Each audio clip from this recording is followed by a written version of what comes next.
కాంగ్రెస్ గెలవడానికి అధికారంలో వచ్చి 24 నెలలు అయింది అన్న.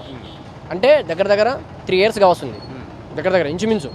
ఆ 3 ఇయర్స్లో వాళ్ళు చేసింది ఒక్కరు కూడా పథకాలు లేదు. 6 హామీలు పథకాలు చెప్పినారు, 420 గ్యారెంటీ చెప్పినారు, అది ఏది అయితే లేదు. సో అది అయితే లేదు కాబట్టి మాకొంటి సునీతమ్మకి భారీ మెజారిటీతో గెలిపేయాలని జుబ్లీహిల్స్ ప్రజలు కోరుకుంటున్నారు. సన్న బియ్యం ఇస్తున్నారు, రేషన్ కార్డులు వచ్చాయి, ఇందిరమ్మ ఇల్లు ఇస్తున్నారు, ఏ తక్కువ అయింది ఈ ప్రజలకి? నువ్వు చెప్తుంటే నాకు ఒక చిన్న నవ్వు వచ్చిందన్న. సన్న బియ్యం ఎప్పుడు వచ్చిందన్న? అది కేసీఆర్ ఉన్నప్పుడు వచ్చినాకనే ఇచ్చారు కదా. కేసీఆర్ ఉన్నప్పుడు వచ్చింది. నేను డీలర్ దగ్గర తీసుకుపోనా నీకు? డీలర్ డైరెక్ట్ రేషన్ శాఖ మంత్రి ఆ రోజు ఎవరు ఉన్నారో మంత్రి దగ్గర కూడా తీసుకెళ్తా డైరెక్ట్. ఎప్పుడు కేసీఆర్ సన్న బియ్యం ఎప్పుడు ఇచ్చిండు? తెల్ల రేషన్ కార్డు ఎప్పుడు వచ్చినాయి మనకి? ఎప్పుడు ప్రజలకు ఎప్పుడు చెందినాయి అవి? ఇప్పుడు మీరు చెప్పిన మాటలు ఏమిటి? బియ్యం ఇచ్చిన ఘనత ముఖ్యమంత్రి ఎవరు? తెలంగాణ రాష్ట్రం కొట్టాడి తెచ్చుకున్న ముఖ్యమంత్రి ఘనత తొలి ముఖ్యమంత్రి ఎవరు? అది అనేది ప్రజలందరికీ తెలుసు అన్న.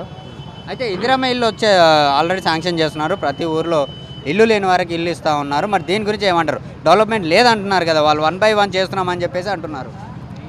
119 నియోజకవర్గం తెలంగాణ రాష్ట్రం, ఏ నియోజకవర్గం కానీ ఏ గ్రామ పంచాయతీ కానీ సీటుకి చూస్తే హైదరాబాద్ సీటుకి కానీ ఒక్కరికైనా మీ అన్ని చెడుకు తప్ప ఎవరికి ఒక 100కి ఒక గ్రామ పంచాయతీకి వచ్చేసి 1 ఇల్లు 2 ఇల్లులు తప్ప, నియోజకవర్గం వచ్చేసి ఒక 10 ఇల్లులు తప్ప ఏ నియోజకవర్గం వచ్చిందంటే ఫలాని పేదోనికి నువ్వు నిజంగా ఇల్లు ఇచ్చినావు అంటే నీ కాలు కడిగి ఆ నీళ్ళు మేము నెత్తిపైన చల్లుకుంటాం.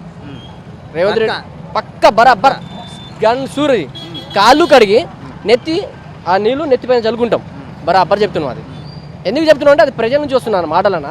దళితులు పేదోళ్ళు చాలామంది ఉన్నారు, ఇల్లు సంతోషం పడతాం మేము కూడా. అరే ఇప్పుడు మాకు ఇవ్వాలని ఏం లేదు, నీకు కోపం ఉంటే టీఆర్ఎస్ కార్యకర్త పైన కోపం, టీఆర్ఎస్ పాపం పేదోళ్ళు అందరూ ఓటేస్తేనే కదా అధికారం వచ్చింది. ఇప్పుడు కాంగ్రెస్ వాళ్ళు ఒక్కరు వస్తే అధికారం రాలేదు, ప్రతి ఒక్కరు పేదోడు ఓటేస్తేనే అధికారం వచ్చింది. వాళ్ళు నిజంగా ఇల్లు లేనికి వెరిఫికేషన్ చేసి ఇల్లు అక్కడ ఎంఆర్ఓ పెట్టు, ఒక గ్రామ పంచాయతీ కార్యదర్శి ఉన్నాడు, గ్రామ పంచాయతీ కార్యదర్శికి వెరిఫికేషన్ చేయమని చెప్పు. లోకల్లో ఉన్న మీ క్యాండిడేట్ని వెరిఫికేషన్ చేసి నిజంగా పేదోడు ఉంటే ఇల్లు ఇవ్వడానికి. నువ్వు ఉన్నోళ్ళకి ఇల్లు డబల్ ఇల్లు ఎట్లా ఇస్తే చెప్పు. నేను ఎన్ని ఇల్లు చూపించాలి? చూపించమంటారా? ఏ నియోజకవర్గం పర్వాలేదు, ఏ రాష్ట్రమైనా పర్వాలేదు, మనకి తెలంగాణ ఏ జిల్లా అయినా పర్వాలేదు, తెలంగాణ రాష్ట్రం.